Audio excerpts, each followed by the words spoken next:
बस मैं जैसा बोलूं करते जाइए।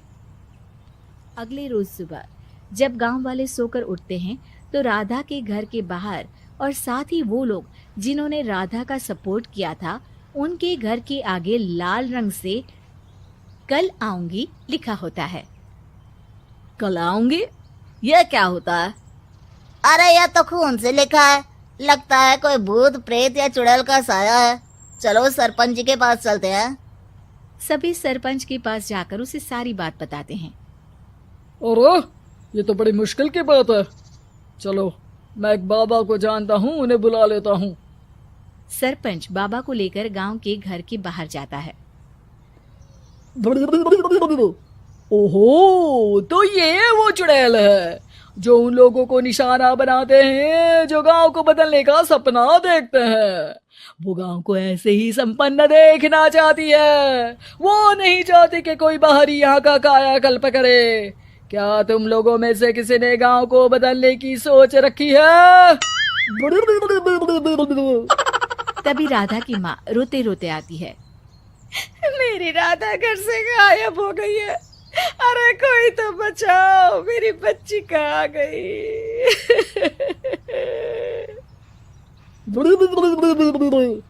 ले गई वो चुड़ैल, तेरी बच्ची को ले गई।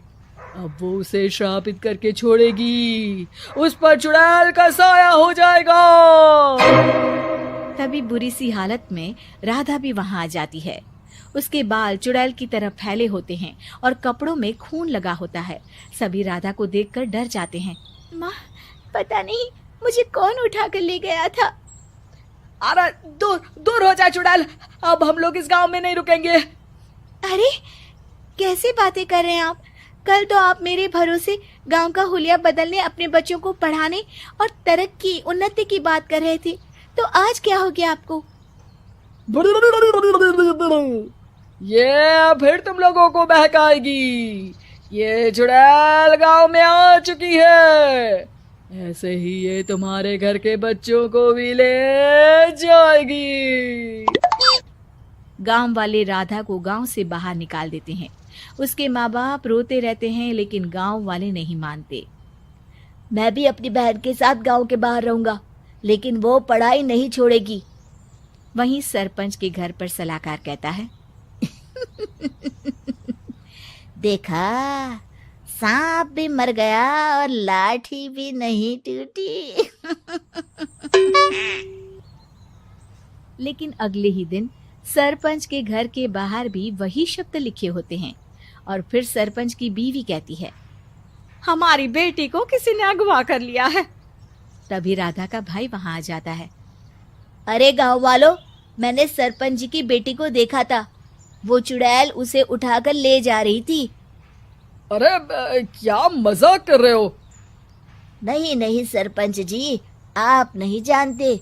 वो चुड़ैल अब आपकी बेटी में आ जाएगी, जैसे राधा के अंदर आ गई थी। तभी सरपंच की बेटी वैसी ही हालत में वहां आती है जैसे राधा आई थी। पापा, पता नहीं कैसे मैं गायब हो गई थी। चुड़ैल, इसके अंदर भी चुड़ैल का साया है, मारो इसे। अरे नहीं नहीं, इसे भी राधा के पास गांव के बाहर ही भेज दो। अरे चुप रहो, मेरी बेटी कहीं नहीं जाएगी और चुड़ैल वुड़ैल कुछ नहीं होता है। अरे कैसे बात कर रहे हो सरपंच जी?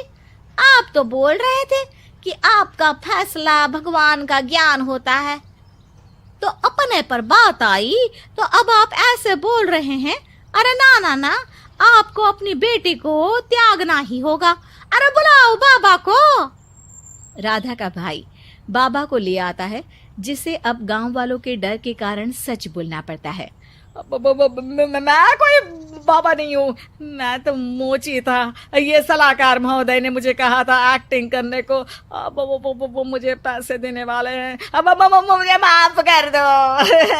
गलती हो गई, मुझे माफ कर दो। तभी वहां राधा आ जाती है। देखा सरपंच जी, जब गांव के बच्चे साक्षर होंगे तो आप जैसे लोगों की चालाकी नहीं चलेगी।